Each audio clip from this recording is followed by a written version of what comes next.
మంచితనం ఎక్కువైతే జీవితంలో కలిగే 5 అనర్థాలు. ఇవి సరిదిద్దుకోవడానికి కూడా సాధ్యపడనివి. పూర్తిగా తెలుసుకోండి. మీరు ఎప్పుడైనా ఆలోచించారా, మనం ఎదుటివారికి ఎంత మంచిగా సహాయపడే మనసుతో ఉన్నా మనల్ని అంత తక్కువగా ఎందుకు చూస్తున్నారు అని?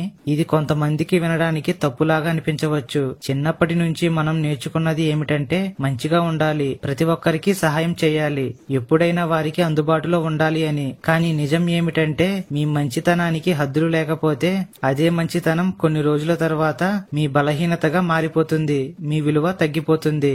మీకు గౌరవం లభించదు. మీరు మీ అంతర్గత శాంతిని కోల్పోతారు. మన మంచితనాన్ని బలంగా ఎలా మార్చుకోవాలి ఇప్పుడు చూద్దాం. మీరు ఎంత ఎక్కువగా ఇతరుల కోసం ఏదైనా చేస్తే వాళ్ళు అంత తక్కువగా దానికి విలువ కడతారు.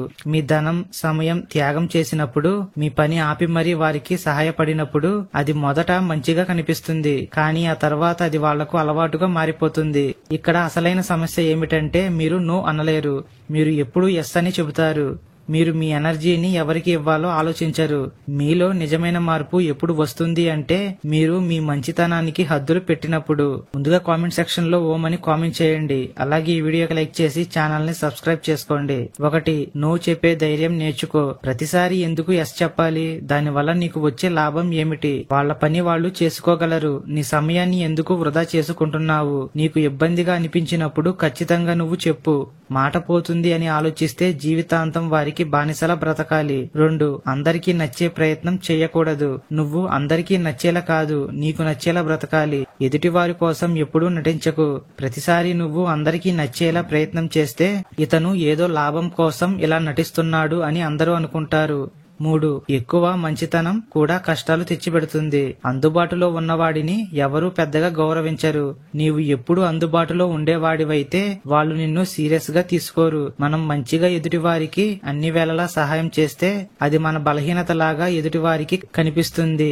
మన విలువ వాళ్ళకి కనపడదు. 4. నీ మంచితనాన్ని వాళ్ళు లోకువ చేస్తారు. అతను చేస్తాడులే, చెయ్యక ఏం చేస్తాడు అనే దృష్టితో వాళ్ళు నీ మీద నెట్టేస్తారు. నిన్ను అవసరం ఉన్నప్పుడు మాత్రమే గుర్తుపెట్టుకుంటారు. నీ మంచితనం బలంగా ఉండాలి, నీ బలహీనతగా కాదు. మనం సహాయం చేయాలి, కానీ మనశ్శాంతిని, మన విలువను తక్కువ చేస్తూ సహాయం చేయకూడదు. 5. ఎవరికి నీ శక్తిని ఇవ్వాలో జాగ్రత్తగా నిర్ణయించు. ఎవరు నీ విలువను గుర్తించి నీకు సహాయపడతారు వారికే సహాయం చెయ్యి. మిగతా వాళ్ళను పట్టించుకోకు. నీ మనసుకు ఎక్కువ విలువ ఇవ్వు. మన మానసిక ఆనందమే అసలైన సంపద. అది పోగొట్టుకునేంత మంచితనం చాలా ప్రమాదకరం. చివరిగా ఇది గుర్తుపెట్టుకో, మంచితనం ఓకే, కానీ అతి మంచితనం చెడుతో సమానం. ఈ వీడియో నచ్చితే లైక్ చేసి ఛానల్ ని సబ్స్క్రైబ్ చేసుకోండి. అలాగే కామెంట్ సెక్షన్ లో ఓం అని కామెంట్ చేయండి.